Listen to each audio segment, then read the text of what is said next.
começar dizendo para vocês o seguinte. Antigamente, houve uma era na história da humanidade chamada Idade Contemporânea. Ela começou em 1789, na Revolução Francesa, e ela acabou em 1989, com a queda do Muro de Berlim.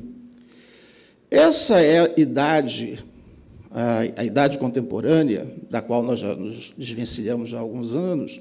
Essa idade contemporânea, ela se caracterizou por um fenômeno que começa justamente com a Revolução Francesa, né? Quando os Estados Gerais, uma parte deles, convocada pelo rei Luís XVI, se declara em Assembleia Nacional Constituinte, metade da Assembleia Nacional Constituinte se senta à direita e a outra metade se senta à esquerda.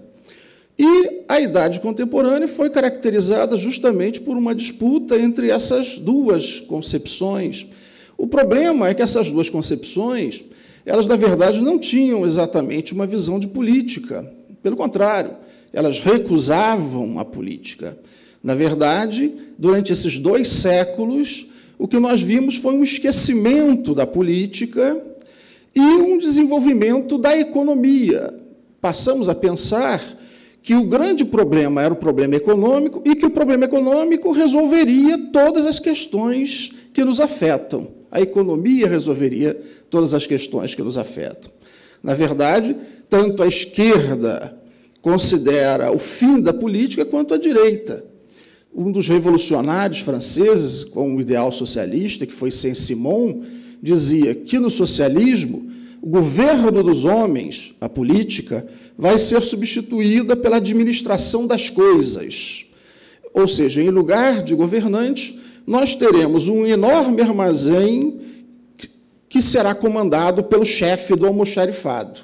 A política não passa de um falso fenômeno que vai ser totalmente dissolvido pela economia. O problema é que a direita pensa exatamente a mesma coisa. A economia se autorregula pela livre competição entre os agentes econômicos. E a política só perturba o bom funcionamento do mercado. A política gera instabilidade, a política piora as condições de vida das pessoas, porque, na medida em que interfere na livre competição, que é o único sistema que realmente garante o máximo de riqueza para todos, a política, na medida em que ela interfere, ela tenta distribuir as riquezas, ela faz o contrário, ela destrói riquezas. Portanto, o ideal também é que nós eliminemos a política e fiquemos apenas com um gerente que administra a loja de departamentos, né? Então, entre o chefe do almoxarifado e o gerente da loja de departamentos, né, nós nos encontramos nos 200 anos que caracterizaram a Idade Contemporânea de 1789 a 1989. O problema é que essa idade acaba, e o problema é que, a partir daí, nós começamos a pensar novamente a política. Tem surgido uma série de pensadores que voltam a pensar a política não como um mero fantasma, um fantasma da economia. E aí eu tenho dificuldades com a Constituição de 88, porque a Constituição de 88 ela é escrita no finalzinho dessa idade, porque no ano seguinte acaba esse modelo, não é? A Constituição de 88 é o epílogo de um modelo político-econômico do passado. E, infelizmente, eu entendo que ela não está em condições de... Ela está em condições de reger um passado e não em condições de nos aportar realmente uma forma de sociedade para os séculos vindouros. Mas aí eu me vejo diante da seguinte situação, né? Se antes do século XVIII nós pensávamos a política e, de repente, paramos de pensar porque achávamos que a economia resolveria todos os problemas, parece que nós estamos diante da seguinte situação. Para pensar a política, nós deveríamos, em alguma medida, voltar a esses pensadores do passado que pensavam a política, ao contrário de nós, né? E que podem nos dar lições para pensar como seria uma Constituição adequada ao novo tempo. E E é essa ideia de Constituição republicana que eu gostaria de elaborar aqui com vocês. O problema é que a ideia de república, a ideia de republicanismo é um grande desconhecido. As pessoas acham que entendem, mas, de fato, elas entendem dentro dessa ótica do almoxarifado ou da loja de departamentos. Portanto, elas não entendem realmente o que é o pensamento republicano. Para entendermos o pensamento republicano, nós temos que primeiro voltar àqueles estados, né, onde havia o ideal republicano, as polis gregas, a República Romana, e voltar a pensadores que viviam nessas instituições republicanas e que pensavam essas instituições republicanas, né? Aristóteles, Maquiavel, Spinoza, Rousseau, Kant, para pensarmos a instituição republicana, né? E aí nós nos deparamos com o primeiro problema, que eu sei que vai ser difícil para vocês, tudo que eu vou falar aqui vai parecer como se fosse folclórico. Não se preocupem. A velhice me trouxe algumas vantagens, que é não ter mais que me importar com a opinião dos demais, pelo simples fato de que não se leva velho a sério, né? Portanto, como vocês vão achar que é isso mesmo, que é um cara brincalhão que vai falar as coisas, é apenas um idoso falando questões que não fazem mais sentido, certamente não vai causar tanto estrago, né? Mas a verdade é a seguinte: o Aristóteles, ele pensou, e eu acho que nós deveríamos voltar a levar a sério, porque essa ideia vai vigorar até o século XVIII, né? Em primeiro lugar, há uma frase do Montesquieu que é muito interessante, que ele dizia assim, né? Está no Espírito das Leis, né? Bom, foi traduzido pelo Fernando Henrique Cardoso, mas ele disse que a gente devia esquecer tudo o que ele fez, né? Então talvez não devamos ler outra obra e não a tradução dele. Mas o Montesquieu diz assim: os antigos, quando pensavam o governo, os governantes antigos, só falavam em virtudes: a beleza, a justiça, o bem, a verdade, a felicidade. Os modernos, quando os governantes modernos falam, eles só falam sobre economia, o desemprego, a taxa de juros.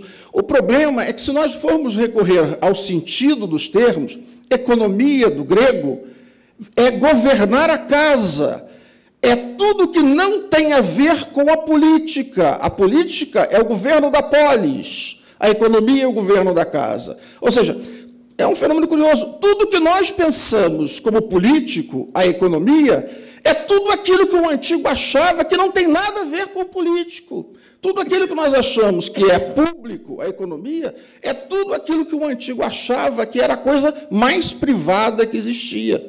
E tudo aquilo que os antigos achavam que era política, e eles achavam realmente. Quando a gente lê essas passagens em Platão, e a gente acha muito curioso, né? Platão falando dos governantes, e os governantes estão preocupados com a felicidade dos cidadãos. Né? Os governantes antigos, as questões políticas, o que era público para os antigos, as virtudes, tornaram-se privadas para nós. O que era privado para os antigos tornou-se a única questão pública para nós. É por isso que eu costumo dizer que nós vivemos, nesses últimos 200 anos, essa era do esquecimento da política e fomos capazes, inclusive, de ser convencidos de que aquilo que não tem nada a ver com a política é a verdadeira política e aquilo que é a verdadeira política não passa de uma questão privada. Mas se nós voltarmos, eu dizia, às origens desse pensamento republicano, né, em Aristóteles, nós veremos uma coisa que eu acho que nós devemos começar a levar a sério. Existem 3 classes políticas, que não têm nada a ver com as classes sociais, 3 classes políticas que nunca desaparecem: a realeza, a nobreza e o povo. Enganam-se aqueles que acham que a realeza morreu. A família real brasileira continua viva e aspirando ao trono. E quase que um candidato coloca um príncipe da nossa família real como, né, vice-candidato à vice-presidência da República. E como no Brasil a gente sabe que vice-presidente tem grande chance de assumir a presidência, não é um fenômeno ocasional, né? A realeza nunca morre. Quando é feita a Revolução Russa, em 1917, os bolcheviques fuzilaram e atearam fogo na família Romanov, né? No czar e sua família. Não sobrou nem DNA para refazer um Romanov. No entanto, os membros da família real russa vão para Paris, a rainha-mãe sobrevive, e eles continuam cultivando o desejo de restaurar a monarquia quando viesse o fim da União Soviética. Alguns autores, por exemplo, Walt Disney, que é um monarquista, todos os personagens do Walt Disney são príncipes e princesas. Por conta disso, inclusive, ele foi proibido na União Soviética, justamente pelos seus ideais monarquistas, mas nós ensinamos e até instruímos os nossos filhos a assistir, levamos a Disneylândia para absorver os ideais monarquistas do Walt Disney, né? O Walt Disney inventou uma suposta filha do Romanov, a princesa Anastácia, que teria sobrevivido ao extermínio promovido pelos bolcheviques, né? E criou-se o mito de que a Anastácia restauraria a monarquia na União Soviética. Quando, no dia de Natal de 1991, o secretário Gorbachev anuncia o fim da União Soviética, há uma enorme discussão na Rússia se eles vão voltar ou não ao Império, ou se eles vão virar a República. É claro que, naquele momento, o Yeltsin, que, apesar de ser um alcoólatra inveterado, né, como todos dizem que tem labirintite, né, ele mantém o pé firme e diz, não, monarquia não, porque sou eu que vou mandar nesse negócio, né? Então, ele acaba instaurando uma república, muito mais por interesses pessoais do que propriamente por acreditar verdadeiramente nesses valores, né? Então, a realeza não morre, e nos enganamos aqueles que pensam que a realeza deixa de atuar para tomar o poder. Logo em seguida vem a nobreza está sempre presente, né?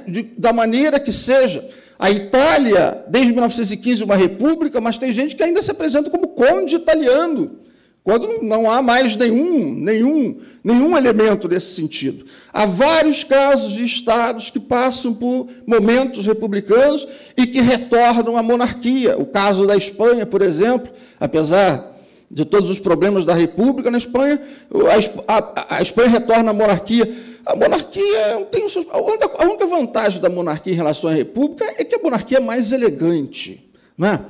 Eu, por exemplo, eu falo para os meus alunos, né, o título deles de mestrado, do doutorado, vai ser assinado por um funcionário da UFSC de 5ª categoria.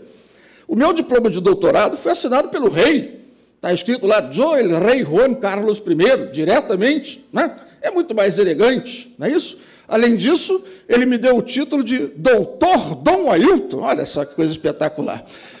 Então, a elegância da monarquia, na verdade, talvez seja a única vantagem em relação aos ideais republicanos.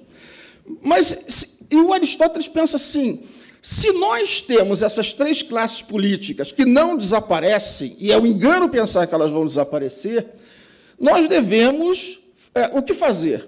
Ora, as formas puras de governo, a monarquia, o governo da realeza, a aristocracia, o governo da nobreza, ou a democracia, o governo do povo, elas têm um problema, porque elas são formas puras, mas as outras classes políticas estão tramando contra o Estado, né?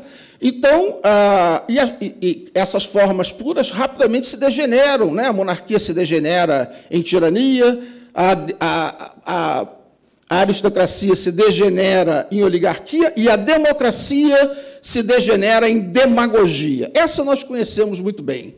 Fala-se do povo o tempo todo, mas, na verdade, estão preocupados apenas com seus próprios interesses. Essa nós sabemos muito bem que ela se degenera facilmente.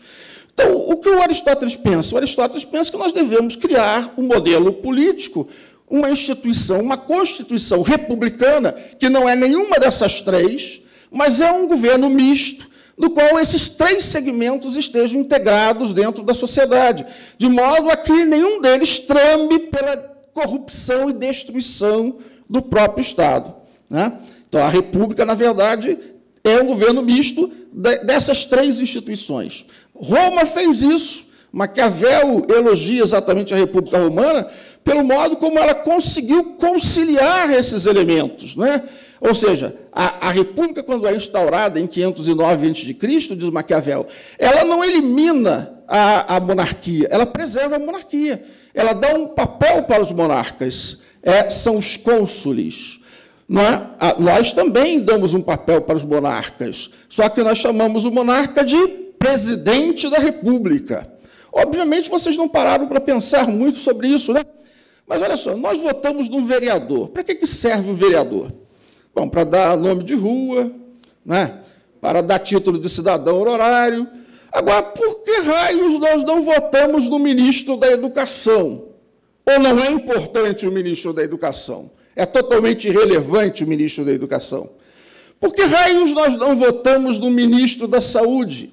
Não, nós não votamos no ministro da Saúde. Por que nós não votamos no ministro da Fazenda? Um camarada que nós vamos eleger, espero que não agora em 7 de outubro, mas no segundo turno, um camarada que nós vamos eleger, ele tem o poder de nomear esses ministros na hora que quiser. E nós, olha o poder extraordinário. E esses ministros vão nomear milhares de outros funcionários que vão controlar a nossa vida. Além desse camarada controlar o poder executivo, esse camarada vai controlar também o poder legislativo, indiretamente, porque rapidamente maiorias vão ser formadas para apoiá-lo. E também controla, ainda que indiretamente, o poder judiciário, já que os tribunais superiores todos são nomeados pelo presidente. Mas, além desses 3 poderes institucionais, esse camarada, ele detém 41% da riqueza nacional, seja através dos nossos impostos, seja através das empresas de economia mista. Uma pessoa, um homem ou uma mulher, detém o poder executivo diretamente, o poder judiciário e legislativo indiretamente, o poder econômico. Vocês não acham que é muito poder para uma pessoa só, não? O rei Sol, Luís XIV, aquele que dizia «L'État c'est moi, eu sou o Estado», morreria de inveja do poder que tem o presidente da República do Brasil. Né? Mas nós nem sequer paramos para pensar isso, porque nos acostumamos a pensar que o importante é a economia, não a política. Mas se tivéssemos lido os antigos e as instituições romanas, as instituições das repúblicas gregas, nós talvez percebêssemos essas questões. Né? A nobreza romana também tem o seu espaço dentro do Estado romano. É o Senado, são as assembleias das centúrias, as assembleias das cúrias, né? Mas o povo também tem os seus representantes, são os tribunos da plebe. Quer dizer, a República Romana, ela sobrevive e enriquece por 4 séculos, né? Ou um pouco mais, quase 5 séculos, exatamente porque ela consegue compatibilizar esses 3 elementos. As repúblicas são duradouras, essa é a ideia de Maquiavel. Elas são duradouras, ao contrário das formas puras e impuras de governo, né? Porque elas mantêm dentro das instituições os segmentos da sociedade. Como é que o Aristóteles pensou isso? Ele pensou o seu modelo através da ideia de divisão de poderes. O Aristóteles, antes do Montesquieu, eu sei que todos vocês acham que a teoria dos 3 poderes é do Montesquieu. Não, ela está no Aristóteles. A ideia de poder executivo, legislativo e judiciário está lá na política do Aristóteles, embora ele não tenha escrito a política, né, como não escreveu nenhum dos livros dele, mas está lá nesse livro que ele não escreveu como os demais. O Montesquieu apenas se esqueceu de dizer que leu isso no Aristóteles.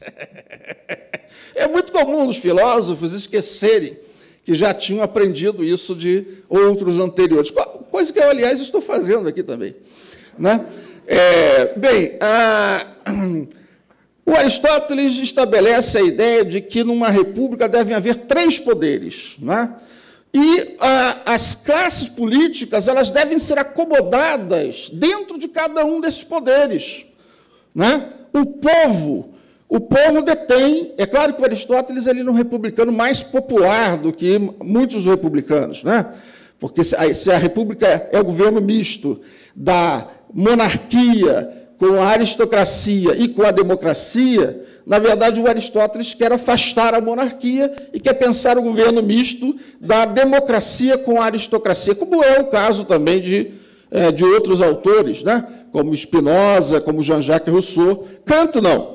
Kant quer pensar a república como governo misto da monarquia com a democracia, do rei com o povo. Mas isso eu atormento só os meus pobres orientandos com essas questões mais específicas. Né? Vejam bem,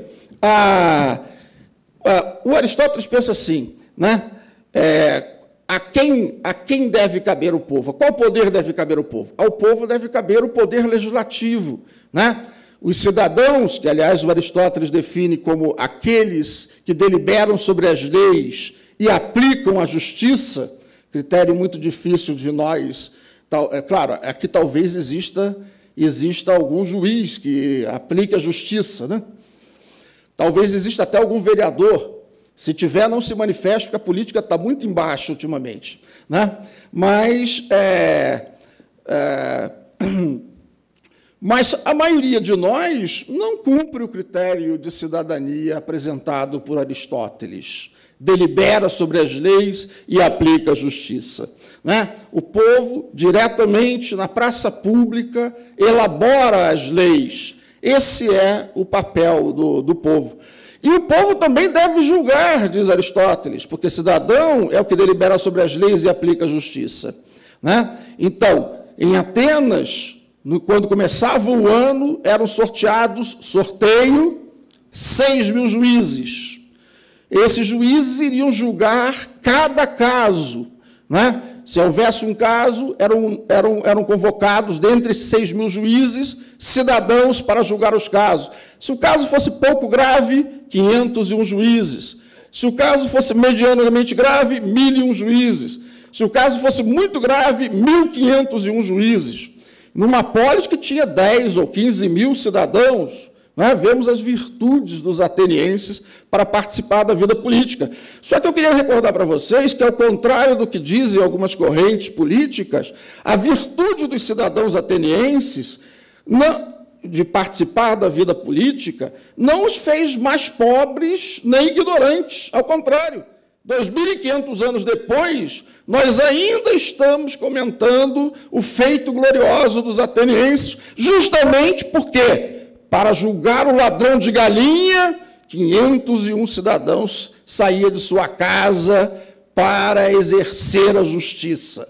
Isso os fez. Essa é a ideia. As repúblicas, as virtudes republicanas, elas trazem poder e riqueza, justamente ao contrário do que está sendo dito. As virtudes dos cidadãos romanos trazem aos romanos riqueza e poder. Diferentemente dos atenienses, os romanos não se reúnem nas assembleias individualmente, mas em grupos. A assembleia mais importante eram as assembleias das centúrias. As centúrias se reuniam fora da cidade de Roma e as centúrias, elegiam diretamente os governantes, os magistrados, né, como se chamava, né, os censores e os cônsules, né, e aprovavam as leis, ainda que por centúria e não como indivíduo. Né? As 192 centúrias romanas o faziam. Né? Bem, e isso trouxe glória, riqueza e poder para os romanos. Exatamente o contrário do que costuma se dizer, que quando a gente abandona os nossos negócios e se preocupa com a coisa pública, isso gera pobreza. Os exemplos da história são exatamente o contrário. O modelo republicano, sempre de virtude pública do cidadão, sempre trouxe riqueza e poder para aqueles estados que o adotaram. Né? Mas aí, veja bem, como diz o Aristóteles, como é que é o modo que nós escolhemos os nossos representantes numa república? Né? Bom, o modo que nós escolhemos é mediante sorteio, não é isso? Qualquer cidadão pode ser sorteado. A eleição não é um meio democrático, a eleição é um modo aristocrático de escolher governantes. Se todos nós somos capazes de governar a polis, é essa a ideia de democracia, bota uma maquininha, faz sorteio e os cidadãos sorteados serão os governantes. Ano que vem tem outro sorteio e outros cidadãos serão sorteados para governar o Estado. Né? Eleição não tem nada a ver com democracia, porque a eleição visa escolher os melhores. Né? Quando se faz o modelo republicano americano, né, o James Madison discute, vamos adotar o sorteio ou a eleição? Eles, não, vamos adotar a eleição, porque por meio da eleição nós escolheremos os intelectualmente mais capazes, os mais virtuosos e os que amam mais a pátria. Esses são os nossos deputados. Né? É claro que nos Estados Unidos eles elegeram o Thomas Jefferson, e aqui nós elegemos o Roberto Jefferson. Cada país tem o Jefferson que merece. Né? Mas vejam bem o que está presente nessa ideia da eleição. A eleição visa escolher não os iguais, os melhores. Né? Mesmo entre nós, né? Se eu tivesse 2,5 milhões de reais, eu estaria eleito deputado federal, propusesse o que propusesse. Propusesse o que propusesse. Se algum de vocês tiver 2,5 milhões de reais, ou algum amigo disposto a emprestar essa quantia, né, pode se candidatar, nem se importe com a plataforma, isso é irrelevante. Né? Ou se jogar futebol, ou se tiver uma empresa de rádio ou de televisão, né? Ou se tiver uma igreja, um centro espírita, está garantido. Eles são os melhores. Eu não tenho essas virtudes de ter nem dinheiro, nem jogar bola. Mamãe me obrigava a estudar filosofia, estudar alemão, estudar computação. Né? Obviamente, eu não tinha nenhum talento para isso. Claro, era menininho de classe média no Rio de Janeiro, então a mamãe resolveu o problema quando eles me proibiam de jogar bola. Isso é muito ruim, tu vai embora. Ela comprou uma bola de couro. No Brasil dos anos 60, a miséria, ter uma bola de couro era um poder extraordinário. Eu era o dono da bola. Então eu estava sempre escalado para os jogos, apesar de jogar muito mal. Né? Mas essa é a questão. Né? A eleição sempre foi vista, de Platão, na verdade, até Kant, como um mecanismo das elites, um mecanismo aristocrático para escolher os melhores, qualquer que fosse o critério do melhor, mesmo esse critério corrompido do melhor que nós temos entre nós, ainda assim é uma forma de escolher os melhores. Né? Mas o Aristóteles compreendia que era preciso deixar esse espaço para as elites dentro da sociedade, ou então a nobreza iria trabalhar contra o próprio Estado. Né? E ele reservava o poder executivo. O poder executivo era eletivo, deveria ser eletivo, né, exatamente para ampliar o espaço da nobreza. Olha só, eu queria chamar a atenção para vocês para a ideia de divisão de poderes republicana. Não tem nada a ver com o modelo do Montesquieu, que vocês estão acostumados, que foi absorvido, evidentemente, por todas as constituições modernas. Né?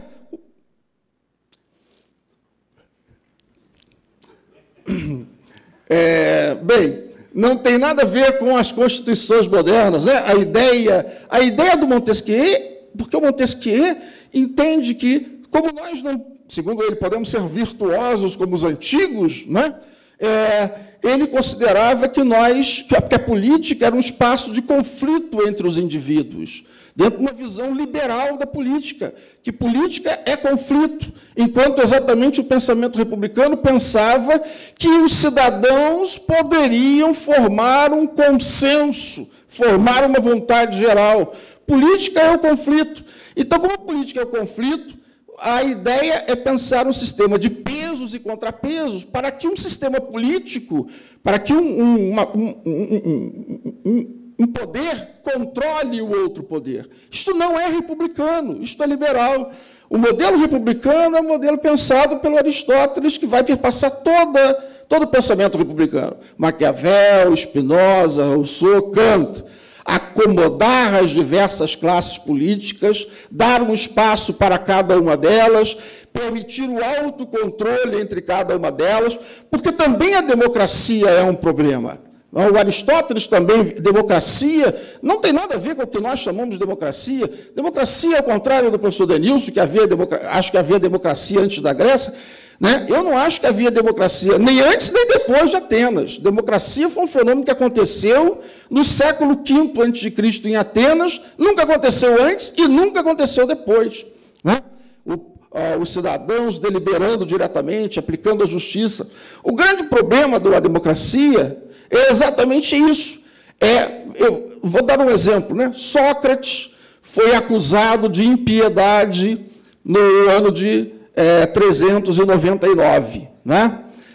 E foi para um julgamento por 501 juízes. Como eu disse para vocês, 501 juízes quer dizer que o crime a qual os acusadores achavam que Sócrates cometeu era um crime leve. Bom, é difícil, estranho, uma pessoa que é acusada de um crime leve sair condenada à morte. Tem alguma coisa estranha nesse negócio. Na verdade, os acusadores de Sócrates queriam dar apenas uma multa para ele, mas o Sócrates teve um péssimo advogado durante o seu julgamento, ele próprio, né? E o advogado do Sócrates o condenou à morte. Por quê? Porque o Sócrates entrou com o seu discurso das virtudes. Virtude, aristos, em grego, é um discurso aristocrático.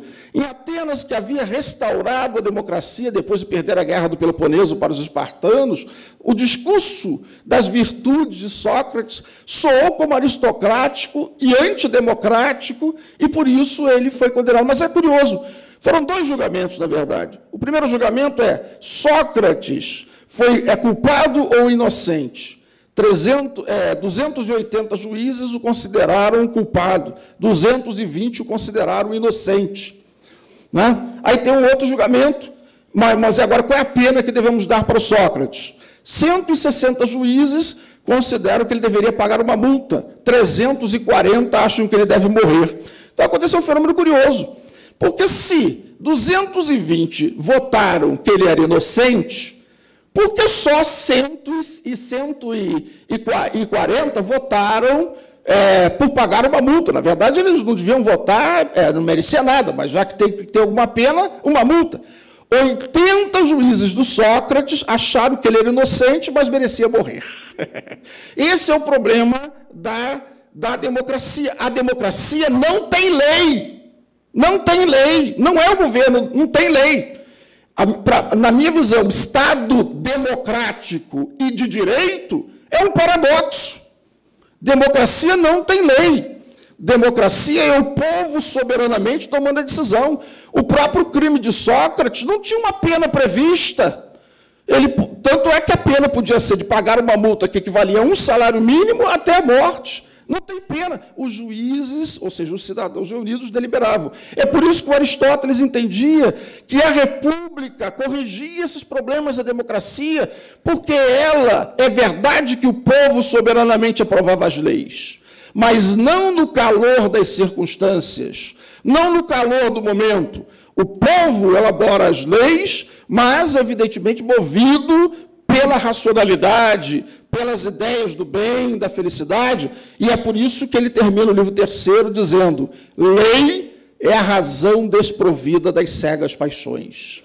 Então, a república conserta certos defeitos do modelo democrático, exatamente facultando ao povo a soberania popular, que deve ser expressa na lei e não nas assembleias imediatamente realizadas.